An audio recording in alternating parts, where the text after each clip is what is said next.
Om Swastiastu. Momen ulang tahun bagi sebagian orang, tak peduli apapun agamanya, tidak pernah terlewatkan tanpa kado dan lilin. Minimal, sebatang coklat batangan, sebatang lilin, dan sebait lagu gembira mewarnai hari kelahiran seseorang. Kebanyakan orang merayakan ulang tahun hingga usia 12 tahun, dan sekali lagi pada usia 17 tahun saat mereka tumbuh menjadi remaja tanggung. Terakhir, ulang tahun istimewa biasa dirayakan pada usia 21 tahun sebelum seorang remaja memasuki first quarter crisis, masa tekanan pertama di usia 24 hingga 25 tahun.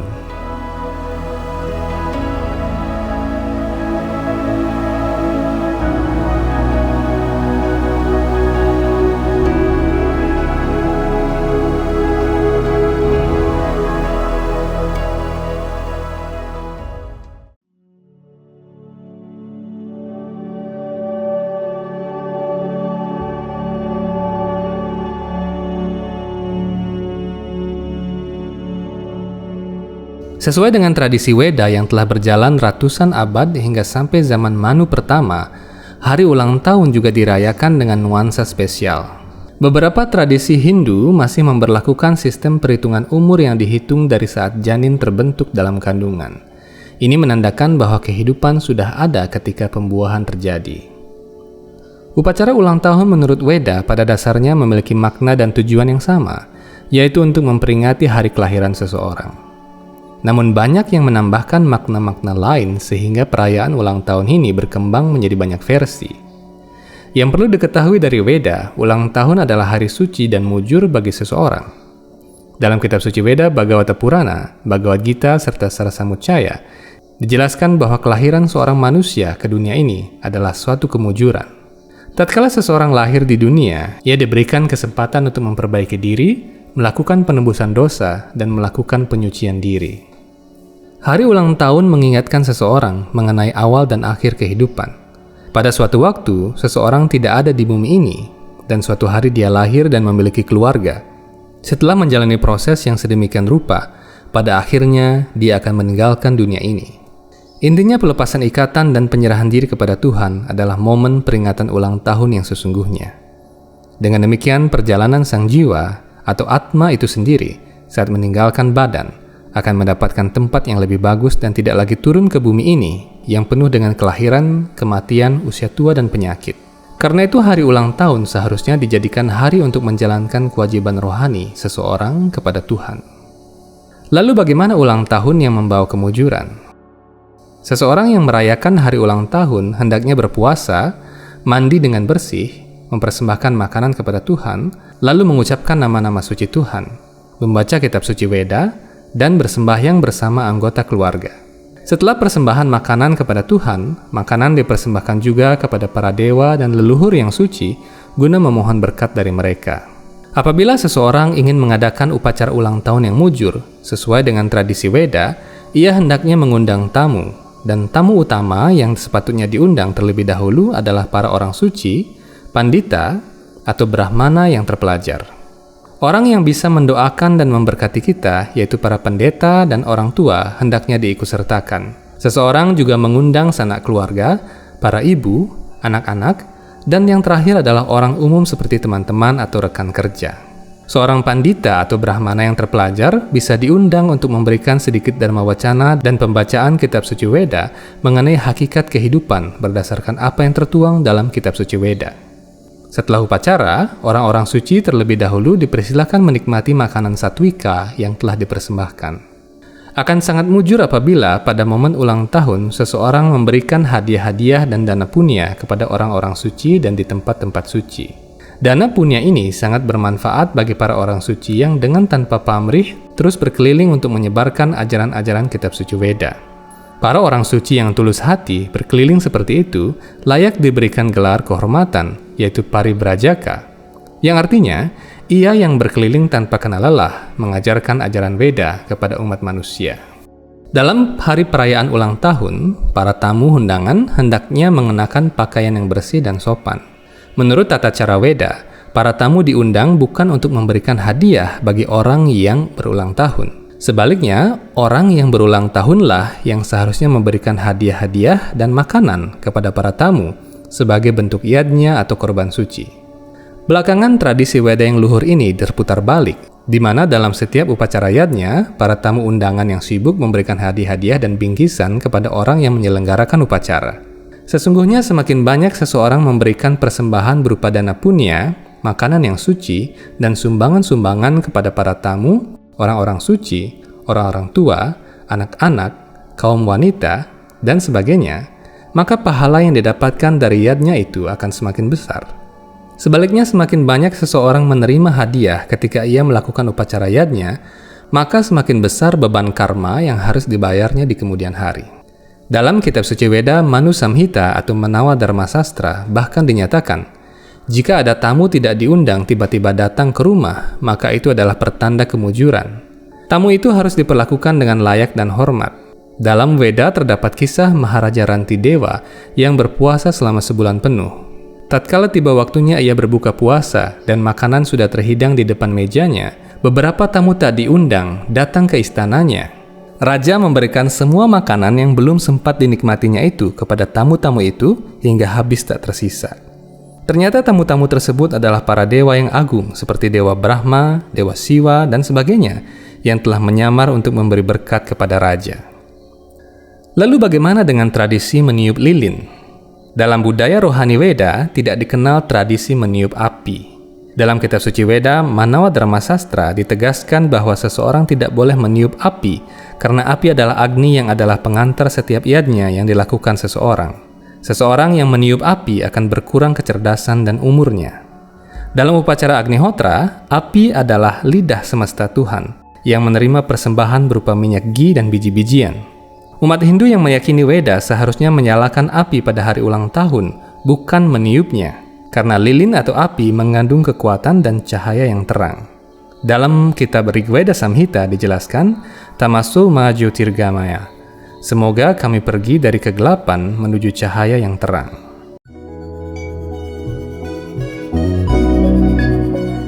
Hindu Times Channel kini memiliki fitur Join Member. Dengan mengklik Join Member di bawah video ini, Anda mendapatkan fitur-fitur konten yang lebih eksklusif. Anda dapat memilih salah satu di antara 3 fitur member kami, yakni Kanista, Madhyama, dan Utama, sesuai kebutuhan Anda.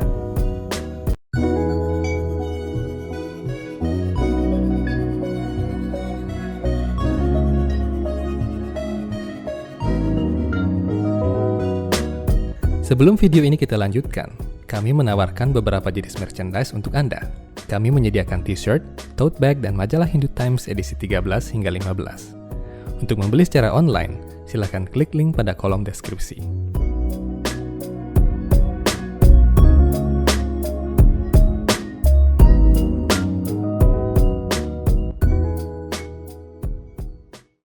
Menyalakan lilin berarti memohon kepada Tuhan agar diberikan cahaya pengetahuan tentang keinsafan diri. Lalu bagaimana mengenai tradisi otonan? Sesuai dengan tradisi Hindu di Bali, ulang tahun seseorang dirayakan setiap sekitar 6 bulan kalender Bali dan dikenal dengan nama otonan atau wetonan. Pada hari otonan, seseorang mempersiapkan berbagai jenis buah-buahan dan biji-bijian yang dibentuk sedemikian rupa untuk persembahan. Beberapa orang menganggap bahwa lungsuran pada saat otonan hanya boleh dimakan oleh orang yang bersangkutan, karena lungsuran itu adalah sisa persembahan untuk atmanya. Makanan sesungguhnya harus terlebih dahulu dipersembahkan kepada Tuhan sebagai paramatma atau roh yang utama, kepada para dewa dan para leluhur yang suci. Lungsuran dari Tuhan paramatma tersebut menjadi makanan yang suci dan bisa dimakan oleh siapa saja, karena merupakan sisa persembahan kepada Tuhan dan pribadi-pribadi yang suci. Singkatnya, pada saat otonan, seseorang melakukan yadnya dengan membagikan makanan-makanan prasadam atau lungsuran itu kepada para tamu atau minimal anggota keluarga yang hadir. Otonan sebenarnya adalah tradisi Hindu yang berasal dari aturan Weda. Jika tradisi ini diterapkan dengan sebenar-benarnya, maka banyak sekali nilai positifnya. Hari peringatan ulang tahun pun memang ada dalam Weda. Dibuktikan dengan adanya hari peringatan turunnya Tuhan Sri Krishna dan berbagai awataranya, serta para orang suci ke bumi ini yang dirayakan oleh umat Hindu di seluruh alam semesta setiap tahunnya. Bedanya, pada hari peringatan kemunculan Tuhan di bumi ini, beliaulah yang memberikan berkat kepada umatnya. Tetapi jika seseorang yang berulang tahun, dialah yang harus memohon berkat kepada Tuhan. Umat Hindu mengenal sistem tahun Saka yang adalah sistem peninggalan tahun yang dipakai oleh sebagian umat Hindu di dunia. Tahun Saka berusia 78 tahun lebih muda daripada satuan Masehi karena ditetapkan oleh Raja Saliwahana di India Utara pada tahun 78 Masehi. Di samping itu, sebagian lagi menggunakan satuan tahun Gaura yang menyesuaikan dengan kalender Weda sejak zaman terdahulu, sekitar 500 tahun yang lalu. Tahun baru Saka dimulai pada hari pertama setelah Tilem, sedangkan tahun Gaura dimulai sehari setelah Purnama. Hari pertama tahun baru Saka biasanya dirayakan sebagai Nyepi oleh umat Hindu di Nusantara, sedangkan tahun baru Gaura ditandai dengan perayaan Gaura Purnima yang biasanya jatuh pada bulan Maret setelah Nyepi. Karena itu umat Hindu dunia mengenal dua sistem penanggalan utama, yakni sistem Purnima dan sistem Amawasya atau Tilem. Beberapa kelompok umat Hindu juga memakai sistem Ekadasi yang memakai patokan hari ke-11 setiap bulannya. Sama seperti ulang tahun, tahun baru juga berfungsi sebagai pengingat tentang bagaimana kesucian, bakti, pelayanan dan penyerahan diri seseorang kepada Tuhan. Di Bali, adanya prosesi menyambut Nyepi seperti ngerupuk atau tawur agung bertujuan untuk mengingatkan tentang hari suci itu. Tradisi tawur agung merupakan tradisi Weda yang dilakukan dengan cara memukul kentongan dan menyalakan obor. Mirip dengan di Bali, di setiap tempat suci di India, umat Hindu menyanyikan nama-nama suci Tuhan beramai-ramai dengan menggunakan cengceng, kendang, dan berbagai alat musik yang ramai. Pada saat Sandikala, umat Hindu memuja Tuhan karena pada saat itu adalah waktu munculnya Sri Narasingha dan terbunuhnya raksasa Hiranyakasipu.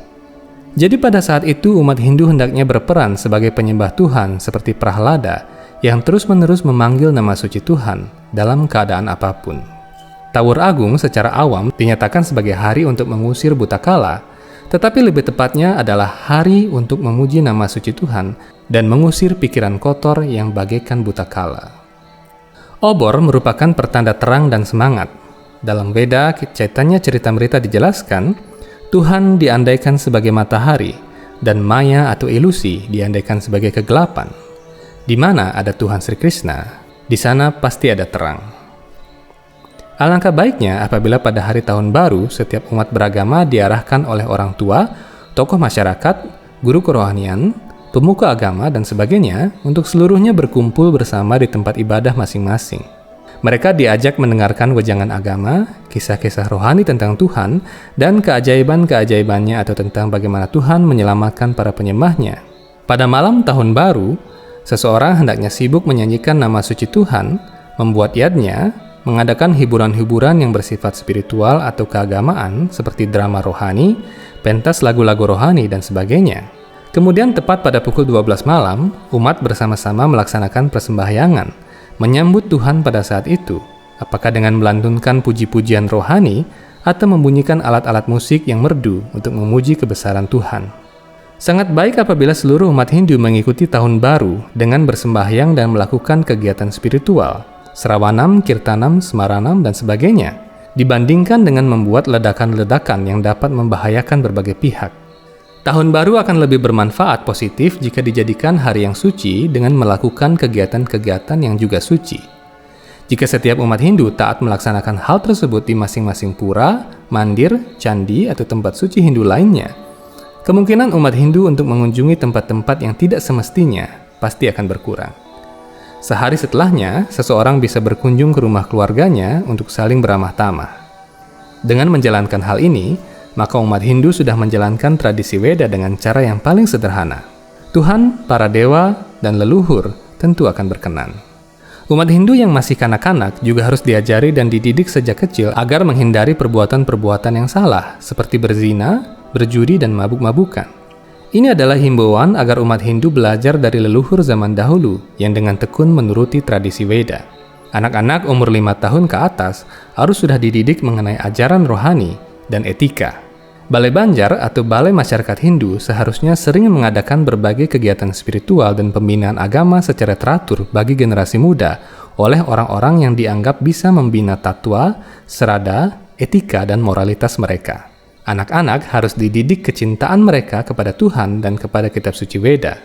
Dengan ini, anak-anak itu akan bisa menjadi generasi Hindu emas di masa depan yang teguh pengabdiannya kepada Tuhan dan ajaran Weda. Semoga video tentang ulang tahun menurut Weda ini bermanfaat untuk Anda. Nantikan video-video lain dan juga live report spesial hanya di Hindu Times Channel. Om Santi Santi Santi Om.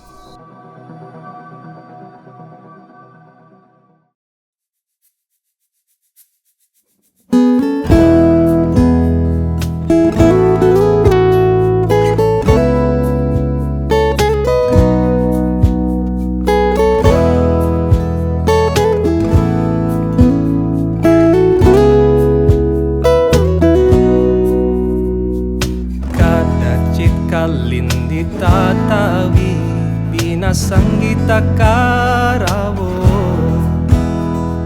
muda pirin narivadana kamalaswada madu.